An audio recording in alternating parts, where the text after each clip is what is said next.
Hi friends, ഇന്നിപ്പോൾ നിങ്ങളോട് സംസാരിക്കാൻ പോകുന്ന വിഷയം ഇപ്പോൾ എല്ലാ മേഖലയിലും വിലവർധനവിൻ്റെ അവസ്ഥയാണ് ഇപ്പോൾ കാണാൻ കഴിയുന്നത്.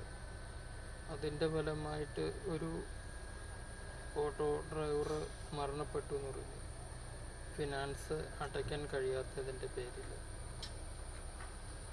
അത് സർക്കാരാണെങ്കിലും ഉദ്യോഗസ്ഥരാണെങ്കിലും പൊതുസമൂഹമാണെങ്കിലും മക്കളാണെങ്കിലും ഭാര്യയാണെങ്കിലും ഫിനാൻസുകാരാണെങ്കിലും ഈ ഓട്ടോക്കാരൻ എങ്ങനെയാണ് ജീവിക്കണേന്ന് ആരും അന്വേഷിക്കാറില്ല. അതിന് പകരം അവർ അധ്വാനിക്കുന്ന പണം ഉണ്ടോ എന്ന് മാത്രമാണ് ഈ സമൂഹം അന്വേഷിക്കുന്നത്.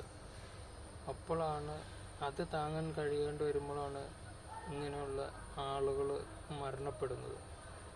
അപ്പോൾ അതിനെക്കുറിച്ച് പ്രതികരിക്കുമ്പോഴും ഇതുപോലെ തന്നെയാണ് ആളുകൾ പറയുന്നത്.